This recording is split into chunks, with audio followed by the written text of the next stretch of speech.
Kung naay ipanghatag nga kaayuhan sama ng kwarta o bugas, unsa may gusto nimo, mauwahi ka o maguna?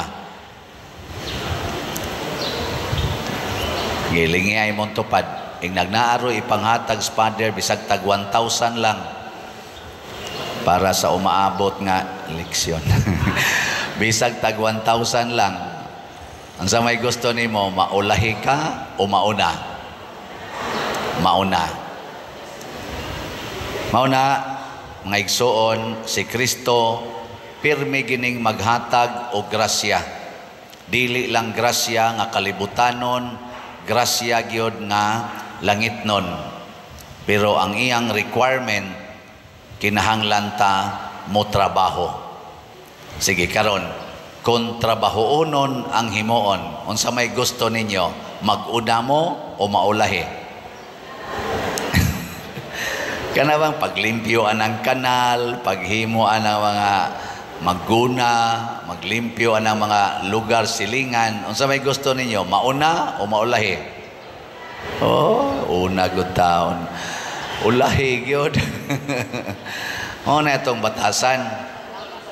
Mo na gipakita ni Kristo sa atong ebanghelyo karon ang iyang pamaagi.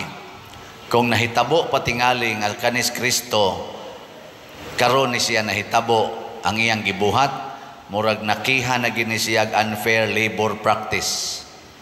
Oh, sunan ka na ang nagtrabaho go sa kauras, pariharag sohol sa nagtrabaho siyam kauras. Ganahan mo na.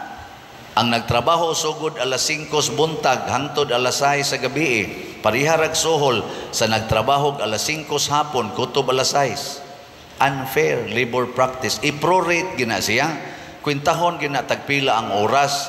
Nya kung ikaw ni trabaho kag usa ka oras, balik kag usa ka oras, ganong silduhan magag usa ka adlaw nga usa ra man ka oras imong trabaho. Unfair. Ngilingay imong tupad na, di ba unfair?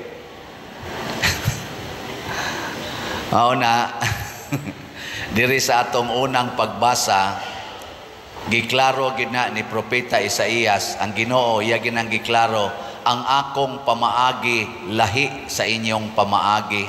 Ang akong panghuna-huna layo kaayo ikumparar sa inyong panghuna-huna. Habog ra kaayo, mura og langit ug yuta ang distansya. Di gyud mag-abot. Pero hay may mas maayo ang pamaagis Ginoo o ang ato rong pamaagi sa labor code? Kusga.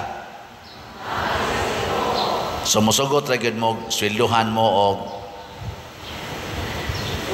parihara sa katong nagtrabaho gamay. Kamo perti ninyong overtime, yawa na mo'y overtime pay kay parihara mo og sweldo atong wa mag-overtime. Sugot mo ana, dili.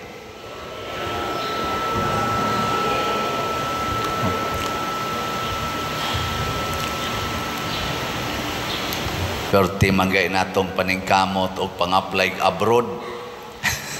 Aron madako-dako ang sweldo. Hastang lisura, no? Mo abroad ka ba? Ato ka UK, ato ka US, niyang imong sweldo, pariharas Pilipinas. Okay mo na? O na, dili dayon. Ingon mo, pamaagis Ginoo.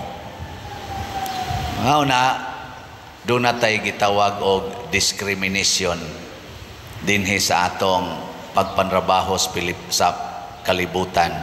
Og mo trabaho ka dito gawas, US, UK, Singapore, Japan, mas dako kag sweldo kaysa anhi kas Pilipinas. Pero maora gud nang lawasa imong gigamit, maora sa nang utoka imong gigamit, maora sa nang kahagua ang imong gigamit. Pero ang imong sweldo gamay kun anhi dinhi. Luoy kay ba nga mo abroad usa ko aron mo arang-arang akong kahimtang kay anha lang gyud ko sa Pilipinas magtrabaho, wa gyud ayo. Mao mo nay prinsipyos kasagaran. Imong tupad lingi aing na papilion ka adto ka mo trabaho sa Amerika og dinhi asa ka. Ingna papilion ka ba adto ka sa Amerika mo trabaho o dinhi asa man ka. Og naagid ba? Naagid ng opportunity ha. Oh, biyaan oy. Hasta kung mga anak gagmay biyaan ang mga dagko nga mga responsibilidad biyaan kay para lang gyud maka-abroad. Mao na resulta daghan in taon kaayong nagmingaw nga mga anak, daghan kaayong nagmingaw nga mga bana, nagmingaw nga mga asawa hangtod giilis-ilisan na lagpanagsa aron mawa ang mga kamingaw. May pangpari wa gyud mingaw-mingaw be. Ako papilion sa ko asa ko gusto magpari, Pilipinas o adtos Amerika. Giing nako. Ing nako. Oh, anhi ko dinhi.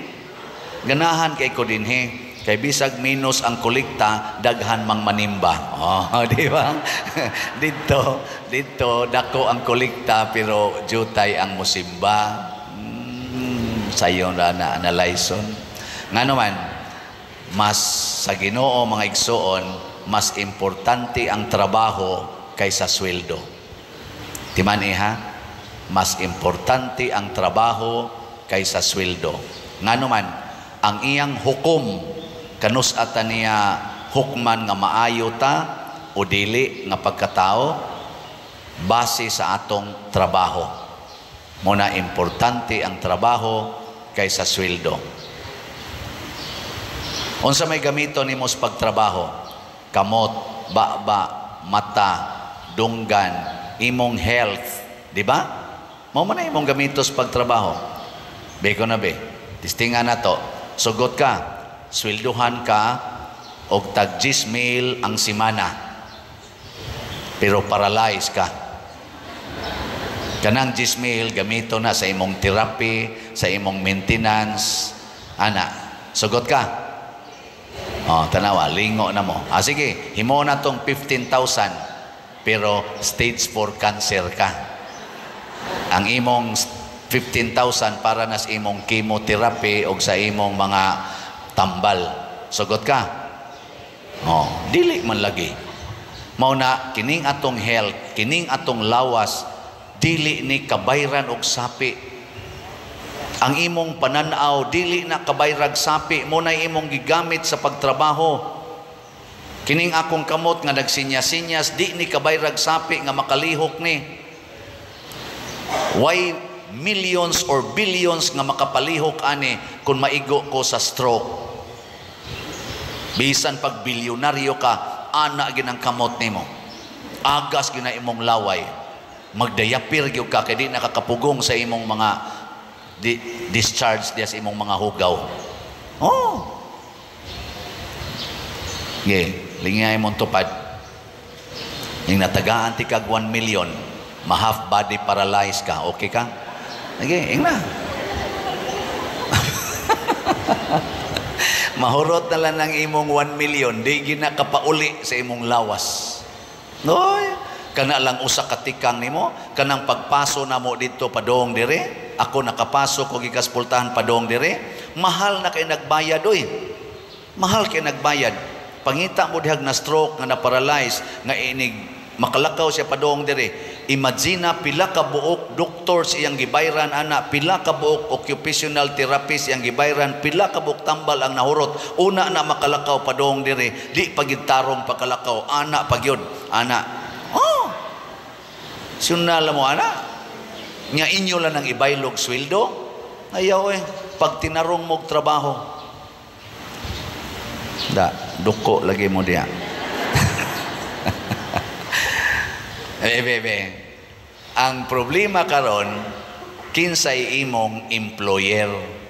Kinsay imong employer? Ang Ginoo o ang demonyo? Ilhana nimo, kung demonyo gani ang imong employer, magsigi kag hunahunag sweldo. Pero Ginoo gani imong employer, magsigi kag kalipay diha sa imong trabaho. May kamong mga anak gani adinhi, hay may nindot ninyo. Trabahos Ginoo o trabahos demonyo? Kusga. Kanang pagsigig computer, kinsa man ang trabaho? Sa Ginoo o sa demonyo? Mga anak, tubag. Kanang pagsigig tanaw ng mga TikTok, mga unsa diya. O, kisa man ang trabaho, sa Ginoo o sa demonyo? Oh, imo ganin ang buhaton, ang imong employer ang demonyo. Kanang pagpanghuga sa inyong gikanan, kanang pagpanglaba, kinsa man ang trabaho? Sa Ginoo o sa demonyo? Oh. Kining maong saad gipamatud-an ni San Pablo diri sa atong unang ikaduhang pagbasa nga niingon si San Pablo, palabihon nako nga mawa ko aning kalibutan na og motipo nako sa Ginoo. Apan kay niya pa man ko dinhi, palabihon nako, himuon nako ang tanan sa pagtuman sa iyang mga sugo. Kutob sa akong mahimo. Nga matod pa ni San Pablo, ang kinabuhi para niya mao si Kristo. Mao ang pagtuman sa sugo ni Kristo. Ug ang kamatayon mao nay gitawag og ginansya kay matipo na mangisyas Ginoo. Pero magsigit tagtigo maning kwarta, ang suhol gyud, ang sweldo gyud mo yatong ato yung tan-awon, dili ang pagtrabaho nga mao ang pag-alagad sa atong isikataw, ang maatong mada mao ang yawa dinhi aning kalibutana ug mahimot ang iwit didto sa gingharias langit. Matod pa ni Kristo, daghan rong naguna apan naulahi, daghang naulahi mahiuna. Kamo sige mong paminaw dinhi, dugay na kay mong sigig paminaw aning atong sigig hatag pabaligyag slat, nagpalibagbag lang kasagaran di gyud maminaw. Nya naay makadungog karong adlaw, hala na day slat si Father, mo palit dayon. Malangit dayon to siya. Pero ikaw nga nagsigig paminaw nya sigil ka, unya na lang, unya na lang, unya na lang, mamatay. So, pag-ingaw sa Ginoo, asa man ka, sa musod takos langit nyor, unya na lang, unya na lang. Nusa man nyor, unya na lang, diha lang sa kas impierno, unya na lang, sunod na lang. Ana, no? Sige, lingyay mong tupad. Ingna, kanus amang ka mo palit og slat. Pangutan na. Nya may gani, unya na lang, sala, bantay kan. Bantay kas Ginoo ana. Palit dayon. Sige, manindog na ta katong mo palit.